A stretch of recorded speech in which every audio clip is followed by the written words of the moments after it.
오늘 읽은 본문의 말씀 중심으로 은혜를 입게 하옵소서라는 제목으로 우리 말씀의 은혜를 함께 나누겠습니다. 제가 어린 시절에 주변에 있는 아이들이 인생의 꿈을 키우는 그런 구체적인 방법으로 책을 많이 읽었던 것 같습니다. 특별히 저희들은 위인전을 많이 읽었던 것 같습니다. 김유신 장군, 무슨 을지문덕 장군, 이순신 장군, 대부분 보면 위기에서 나라를 구한 그 영웅들의 이야기를 많이 읽으면서 어린 시절에 인생의 꿈을 키워갔던 것 같습니다.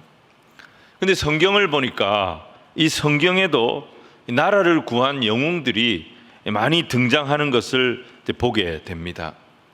근데 우리가 알아야 될 것은 성경에 나오는 인물들과 또 위인전에 나오는 인물들은 차원이 완전히 다른 것입니다. 위인전에 나오는 인물들은 자기들이 주인공이에요. 근데 성경은 사람이 주인공이 아닙니다. 많은 인물들이 성경에 등장하지만 그들이 영웅적인 역할을 하는 것은 사실이지만 성경이 우리에게 이런 모든 것들을 통해서 알려주려고 하는 것이 뭐냐면 하나님이 어떤 분인가 하는 것입니다. 그 하나님이 죄에 빠진 인생들을 어떻게 구원하셨고 구원받은 인간들을 통해 하나님은 과연 어떤 역사를 이루시기를 원하시는가, 온전히 처음부터 끝까지 하나님을 드러내는 책이 성경인 것입니다. 하나님께서는 이 목적을 위해서 사람들을 사용하십니다.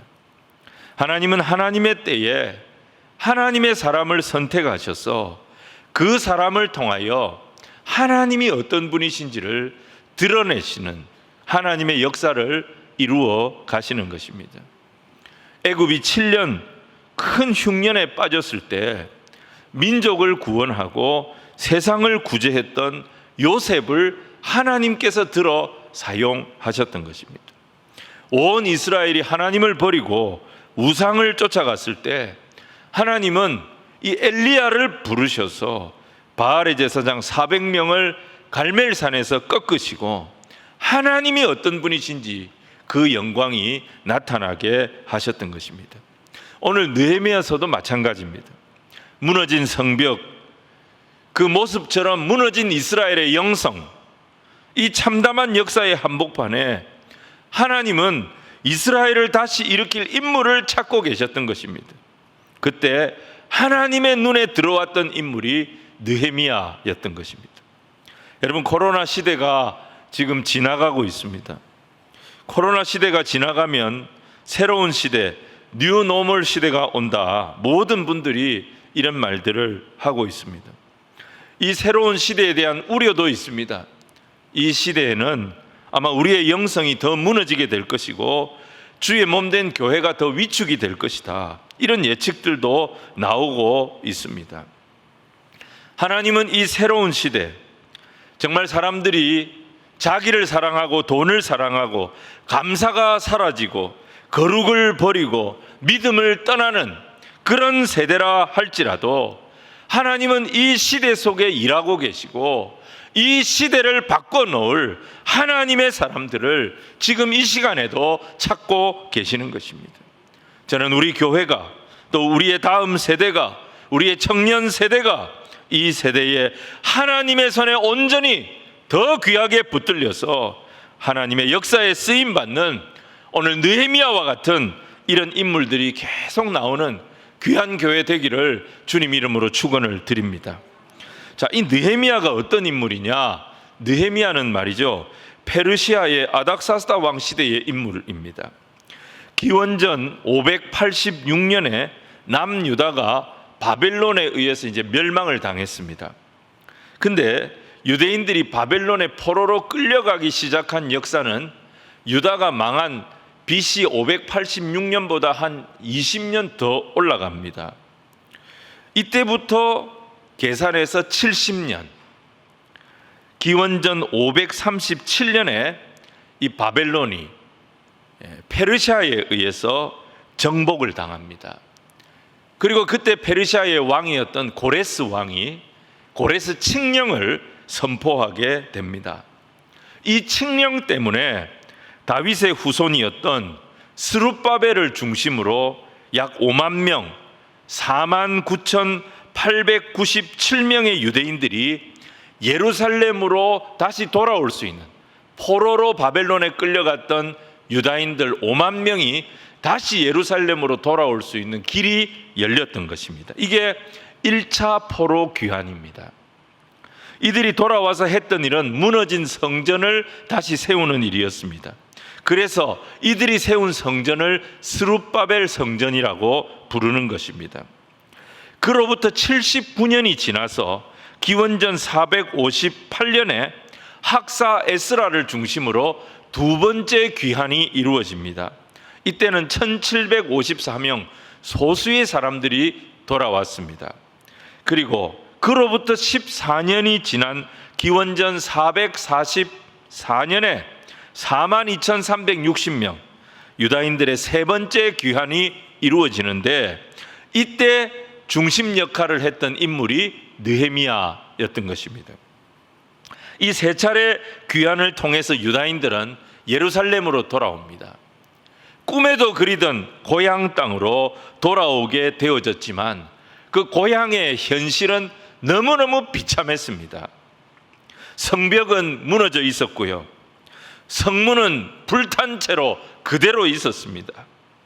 이런 상황을 보면서 가장 가슴 아파했던 분은 아마 하나님 아버지였을 것입니다. 이런 절망의 때에 이 무너진 성벽을 재건하고 무너진 이스라엘의 영성을 다시 일으켜서 이스라엘의 새로운 부흥과 회복을 일으킬 사람으로 하나님께서 누구를 선택하셨느냐? 오늘 성경을 보면 바로 이 느헤미야라는 인물을 사용하셨던 것입니다. 하나님 이 느헤미야를 어떻게 찾아내셨느냐? 그게 이제 2절 말씀을 한번 우리가 보기를 원합니다. 자, 2절을 같이 읽겠습니다. 시작. 내 형제들 가운데 하나인 하나니가 두어 사람과 함께 유다에서 내게 이르렀기로 내가 그 사로잡힘을 면하고 남아있는 유다와 예루살렘 사람들의 형편을 물었즉 그랬습니다. 느헤미야가 그의 형제 이 하나니가 유대 땅을 다 돌아보고 수산궁, 지금 페르시아의 여름 궁전이었던 이 수산궁에 있던 느헤미야를 찾아온 것입니다. 느헤미야가 물었던 질문이 뭐냐면 예루살렘 사람들의 형편이 어떻느냐, 이걸 물었던 거예요. 사실 느헤미야는 예루살렘 사람들에게 관심을 가질 여유도 없고 필요도 없는 사람이에요. 이미 페르시아 대제국에서 성공한 유대인의 표상이 되어져 있는 인물이 느헤미야였습니다. 그는 더 이상 도전이 필요가 없는 사람이에요.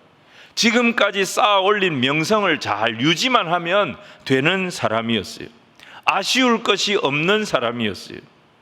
유다인으로서 올라갈 수 있는 최고의 자리까지 올라갔는데 11절에 보면 그가 그때 왕의 술관원이었다, 그렇게 말씀하고 있습니다. 이 술관원이 뭐 하는 사람이냐? 왕이 음식을 먹을 때 워낙 왕들이 고대에 독사를 많이 당했기 때문에 혹시 내가 먹는 음식에, 내가 마시는 음료에 독이 들어있지는 않은지 최종 감수를 하는 사람이 술관원이었던 것입니다. 그러니까 왕의 생명을 책임지는 사람, 왕이 자기 생명을 맡길 수 있는 사람이 술관원이었어요. 또 왕이 국사를 논할 때 어떤 신하와도 함께 나누기 어려운 깊은 이야기들을 왕과 대작을 하면서 왕에게 조언을 하기도 하고 그 왕의 고민을 들어주기도 했던 그런 역할을 하는 신하가 왕의 술관원이었어요. 왕의 생명을 책임지는 사람, 왕이 어느 누구보다도 믿고 말할 수 있는 사람, 그 사람이 술관원이었어요. 그러니까 이 술관원은 마음만 먹으면 자기가 원하는 모든 것을 왕을 통해서 다 이룰 수 있는 그런 자리였습니다.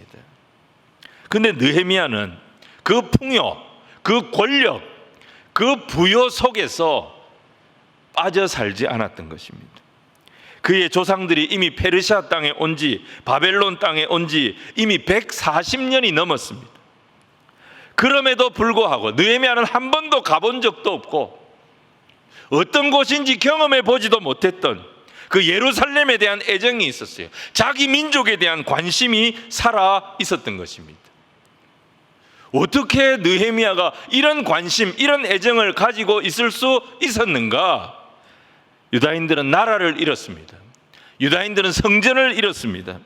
하지만 그들은 비록 포로된 땅에 와 있지만 하나님을 향한 신앙만큼은, 하나님의 약속만큼은 잃어서는 안 된다. 그래서 자녀들에게 신앙교육을 철저히 시켰습니다. 그 신앙교육의 기초 위에 어떤 인물이 나왔느냐? 느헤미야와 같은 인물이 나왔다는 것입니다. 그래서 여러분, 교회 학교와 신앙교육이 얼마나 중요한지 모릅니다. 이 신앙교육을 통하여 나라를 사랑하고 민족을 사랑하고 하나님을 사랑하는 신앙의 인물들이 계속 나오게 되어져 있는 것입니다. 우리도 그 어떤 사역보다도 우리 다음 세대 신앙교육에 힘을 쓰고 관심을 갖는 우리 울산교회가 되어져야 될 것입니다. 3절을 보시면 이 느헤미야의 관심 어린 질문에 하나니가 대답을 합니다. 우리 3절을 같이 한번 읽겠습니다. 시작. 그들이 내게 이르되 사로잡힘을 면하고 남아있는 자들이 그 지방 큰 환난을 당하고 능력을 받으며 예루살렘 성은 허물어지고 성문들은 불탔다 하는지라. 성이 무너져 있어요. 성문이 불탄 채로 보수가 되지 않았습니다. 유명무실한 성입니다. 그러니 그 안에 있는 백성들은 안전을 담보받을 수가 없었던 것입니다. 환난과 능욕을 당했고 아무 일도 할 수가 없어서 무기력하게 무너져 있었던 것입니다. 말이 성이지 폐허 속에서 살고 있었던 것입니다. 이런 소식을 들으면 일반 사람들은 화부터 낼 겁니다. 일반 사람들은 욕부터 할 겁니다. 아니, 예루살렘의 총독이 지금까지 계속 갔는데 그 총독들은 봉급받고 무슨 짓 했는가? 제사장들은 거기서 뭐 하는 사람들인가? 사람을 원망하고 사람을 욕하든지, 아니면 예루살렘과 이 페르시아의 여름 궁전까지는 약 1000km가 떨어져 있습니다. 1000km가 떨어져 있으니 사실 거기서 무슨 일이 벌어지는지 크게 상관할 바가 아니었던 것입니다. 자기가 거기에 갈 것도 아니니까요. 그래서 무관심하게 넘겨버릴 수 있었을 겁니다. 아유, 안 됐네, 이렇게 생각하면서. 근데 느헤미야는 다르죠. 느헤미야는 달랐습니다. 자, 4절 말씀을 우리 같이 한번 읽겠습니다. 시작. 내가 이 말을 듣고 앉아서 울고 수일 동안 슬퍼하며 하늘의 하나님 앞에 금식하여 기도했다는 것입니다. 수일 동안 슬퍼하고 금식하며 기도했다는 것은 일상적인 기도를 했다는 것이 아닙니다. 심령의 고통을 느끼며 자신을 쥐어짜는 눈물의 기도를 한 것입니다. 느헤미야는 그러니까 어떤 사람이냐? 하나님의 나라에 대한 눈물이 있는 사람이었어요. 느헤미야는 어떤 사람이냐? 조국에 대한 눈물이 있는 사람이었어요. 여러분, 가장 최근에 울면서 기도해 보신 적이 있으십니까? 있으시다면 그 눈물은 어떤 눈물이었습니까? 가정사 때문에 흘리는 눈물이셨습니까? 경제적인 어려움 때문에 흘리는 눈물이었습니까? 자식 문제 때문에 흘리는 눈물이었습니까? 그런 눈물 말고 교회된 우리가 하나님의 말씀대로 살지 못해서 하나님의 이름의 영광이 곳곳에서 무너지고 있는 이 모습을 보면서 울면서 기도해 보신 적이 있냐는 것입니다. 청소년, 청년들이 이 세상을 따라 주의 몸된 교회를 버리고 떠나는 이런 현실을 놓고 하나님 이 세대를 불쌍히 여겨달라고 마지막으로 울면서 기도해 본 적이 언제였습니까? 여러분, 우리의 눈물이 있는 곳에 하나님의 역사가 있다는 것을 기억하시기 바랍니다. 느헤미야서는 기도의 책이에요. 느헤미야서에는 총 12번의 기도가 나와요. 느헤미야서는 기도로 시작해서 기도로 마무리되는 성경입니다. 하나님은 눈물의 사람, 기도의 사람, 그 느헤미야를 통해 다 다 무너진 예루살렘을 다시 일으키는 하나님의 역사를 행하셨던 것입니다. 존 낙스는 장로교 신학의 기초를 놓은 인물입니다. 근데 그가 늘 했던 기도가 있습니다. 주님, 저에게 스코틀랜드를 주십시오. 스코틀랜드에 부흥을 주십시오. 아니면 나에게 죽음을 주십시오. 자기 민족을 놓고 기도했던 한 사람 때문에 스코틀랜드 장로교회가 부흥의 꽃을 피우게 되었고, 그 장로교회의 제도와 그 교회의 기틀을 오늘 우리도 받아서 함께 교회를 섬기게 된 것입니다. 1904년 웨일즈에 일어났던 부흥운동도 똑같습니다. 이반 로버츠라고 하는 목사 후보생입니다. 목사도 아니에요. 가난한 광부의 아들입니다. 그 또한 광부 출신입니다. 이 청년이 하나님을 경험하고 나서 술과 도박에 찌들어 있는 이 웨일즈를 바라보면서 수년 동안 그가 기도했던 것입니다. 마침내 그가 늘 하나님 앞에 무릎 꿇고 기도했던 이 모리아 교회에서 1904년 10월 31일 성령의 강한 바람이 불기 시작합니다. 이때부터 6개월 동안 무려 10만 명의 웨일즈 사람들이 복음을 듣고 그리스도 앞으로 돌아오는 부흥의 역사가 일어났던 것입니다. 26살 젊은 목사 후보생, 가난한 광부 출신의 이 젊은 청년의 눈물의 기도를 하나님 기억하시고 그 기도에 역사하여 주셨던 것입니다. 오늘 느헤미야의 기도도 마찬가지입니다. 그런데 오늘 우리가 느헤미야의 기도를 보면 몇 가지 특징이 있습니다. 첫 번째는요, 느헤미야는 자기 문제를 먼저 하나님 앞에 가지고 나가는 것을 보게 됩니다. 여러분, 느헤미야가 술관원이었지 않습니까? 왕과 굉장히 가까운 관계였어요. 왕에게 직접 찾아가면 무너진 예루살렘의 성벽을 쌓고 성문을 다시 다는 일은 너무나도 간단한 일이었습니다. 근데 그는 아닥사스다 왕을 찾아가지 않습니다. 자기가 원하는 것을 얻을 수 있는 가장 손쉽고 현실적인 방법이 왕을 찾아가는 것이었는데, 느헤미야는 그 가까운 왕을, 자기를 신뢰하는 왕을 찾아가지 않았습니다. 보이지 않지만 이 세상을 주관하시는 하나님 앞에 먼저 나갔던 것입니다. 여러분, 우리가 기도를 한다는 것은 내가 누구에게 속해 있는지를 보여주는 가장 확실한 증거입니다. 어려움을 만났을 때, 문제를 만났을 때 우리가 누구에게 달려갑니까? 나는 그 사람에게 속한 자입니다. 우리가 전능하신 하나님을 의뢰하고 그분의 자녀이며 그분이 나의 구주가 되심을 믿는다면 우리는 우리가 만나는 모든 일을 하나님과 제일 먼저 논의하게 될 줄로 믿습니다. 문제를 만났을 때 기도할 수 있고 행동할 수 있어요. 이 두 가지를 다 해야 됩니다, 사실.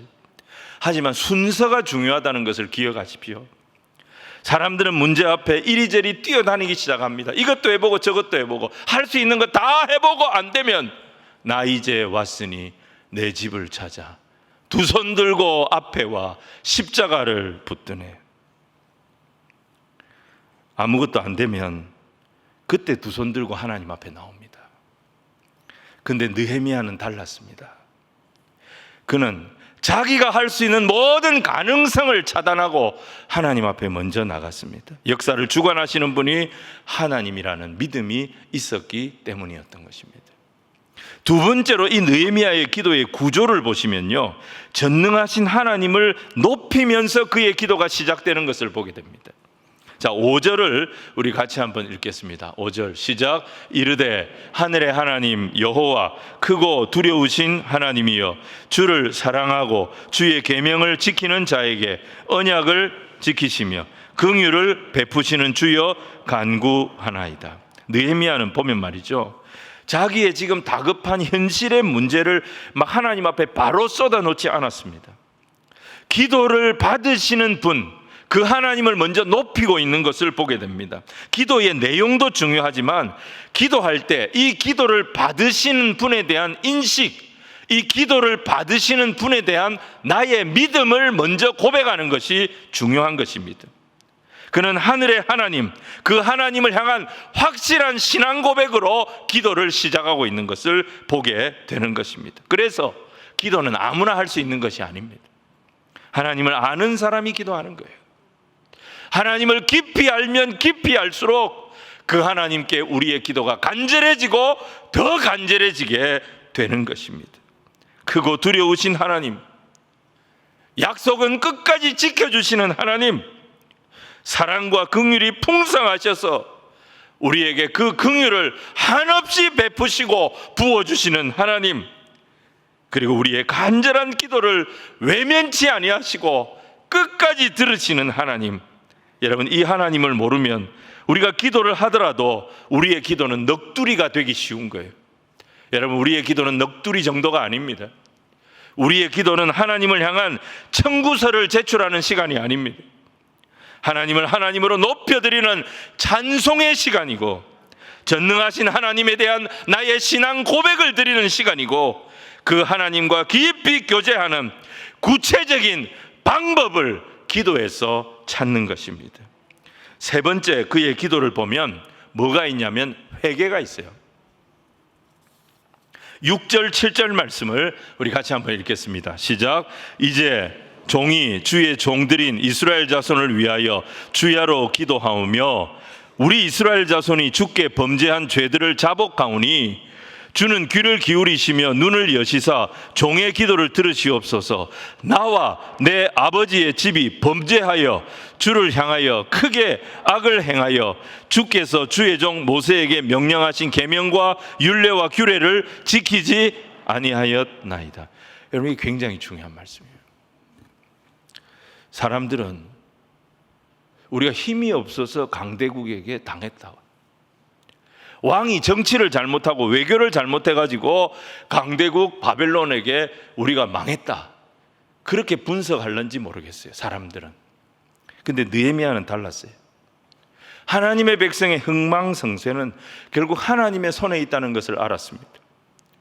이스라엘이 하나님 앞에 범죄했기 때문에, 하나님을 하나님으로 모시지 않았기 때문에 우리가 멸망당했다는 신앙적 역사 해석에 눈을 가진 사람이 느헤미야였다는 것입니다. 그는 또 자신의 먼 조상들이 200년 300년 전에 먼 조상들이 범죄했습니다, 그렇게 말하지 않지요. 나와 내 아버지의 집이 범죄했습니다. 여러분, 나라가 망한 게 이미 142년 전의 얘기입니다. 자기하고 무슨 상관이 있어요?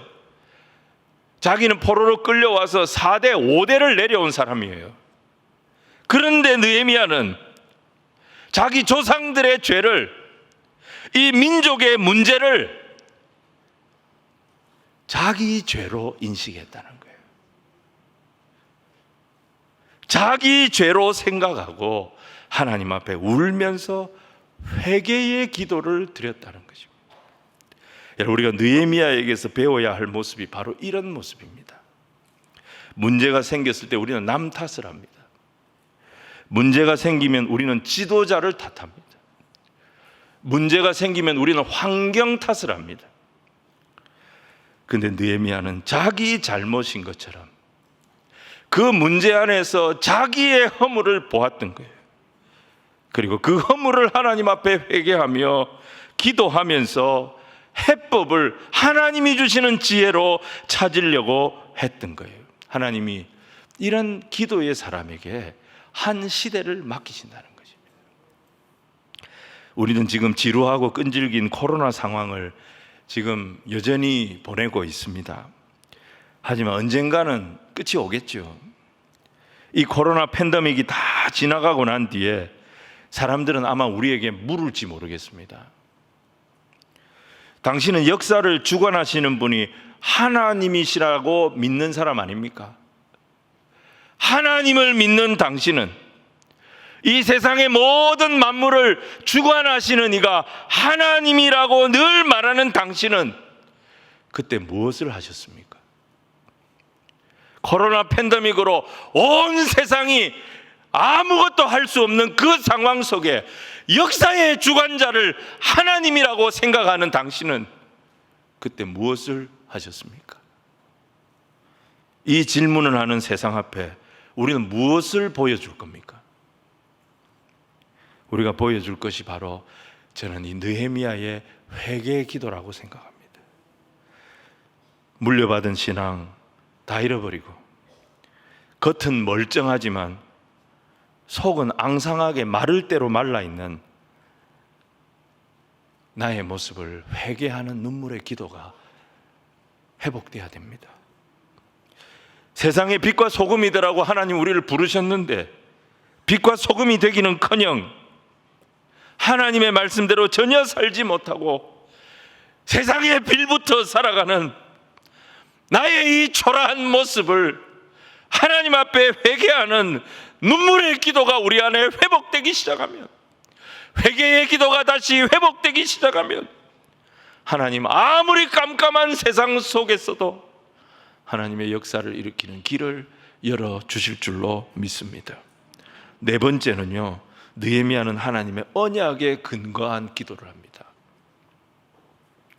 8절 9절 말씀을 같이 읽겠습니다. 시작. 옛적에 주께서 주의 종 모세에게 명령하여 이르시되 만일 너희가 범죄하면 내가 너희를 여러 나라 가운데 흩을 것이요 만일 내게로 돌아와 내 계명을 지켜 행하면 너희 쫓긴 자가 하늘 끝에 있을지라도 내가 거기서부터 그들을 모아 내 이름을 두려고 택한 곳에 돌아오게 하리라 하신 말씀을 이제 청하건대 기억하옵소서. 느헤미야는 보면 하나님의 마음을 읽는 사람이었어요. 이스라엘을 고통 가운데 하나님이 이렇게 두시는 것이 하나님의 본심은 아니라는 것을 읽고 있었습니다. 그는 하나님의 약속을 알고 있었습니다. 우리가 회개하고 다시 말씀으로 돌아오기만 하면 우리 조상들에게 하나님은 약속하셨다.